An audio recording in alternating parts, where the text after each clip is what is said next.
Atrocity case ಅಂದರೆ ಏನು ಅಂದರೆ, ಸಮಾಜದಲ್ಲಿ ಒಂದು ಕೆಳವರ್ಗ ಅಂತ ಗುರುತಿಸ್ಕೊಂಡಿರುವಂಥ ವ್ಯಕ್ತಿಗಳಿಗೆ ಅಥವಾ ಒಂದು ವ್ಯಕ್ತಿಗೆ ಅವರು ಯಾವ ರೀತಿ ಗುರುತಿಸ್ಕೊಂಡಿದ್ದಾರೋ ಆ ಒಂದು ಮಾತನ್ನು ಅವರಿಗೆ ನೋವು ಬರೋ ಹಾಗೆ ಸಮಾಜದಲ್ಲಿ ನೀವು ಮಾತಾಡಿದಾಗ ಅಥವಾ ಅದನ್ನು ನೀವು ಪೋಸ್ಟರ್ ಮುಖಾಂತರ ಹಾಕಿದಾಗ, ಪೇಪರಲ್ಲಿ ಹಾಕಿದಾಗ, ಫೋನಲ್ಲಿ ಹೇಳಿದಾಗ, ಎದುರುಗಡೆ ಹೇಳಿದಾಗ ಆ ರೀತಿ ಪದಗಳನ್ನ ಬಳಕೆ ಮಾಡಿ ಅವರಿಗೆ ಏನಾದರೂ ನೀವು ಗಲಾಟೆ ಮಾಡಿ, ಜಗಳ ಮಾಡಿ, ಅವರಿಂದ ಏನೋ ಒಂದು ತೊಗೊಳ್ಳೋವಂಥದ್ದು ಮಾಡಿದಾಗ ಈ ಕೇಸ್ಗಳು ದಾಖಲೆ ಆಗ್ತವೆ.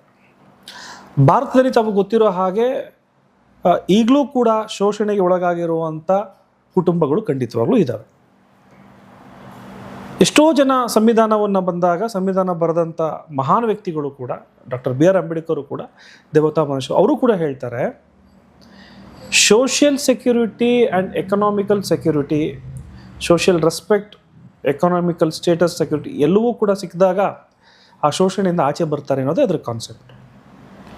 ಸ್ನೇಹಿತರೆ, ನೀವಿನ್ನೂ ಅವನಿಯಾನ ಯೂಟ್ಯೂಬ್ ಚಾನಲ್ನ ಸಬ್ಸ್ಕ್ರೈಬ್ ಮಾಡದೇ ಇದ್ದರೆ ಖಂಡಿತವಾಗಿಯೂ ಸಬ್ಸ್ಕ್ರೈಬ್ ಮಾಡಿ ಮತ್ತು ಇನ್ನಷ್ಟು ವಿಡಿಯೋಗಳಿಗಾಗಿ ಪ್ರೋತ್ಸಾಹಿಸಿ.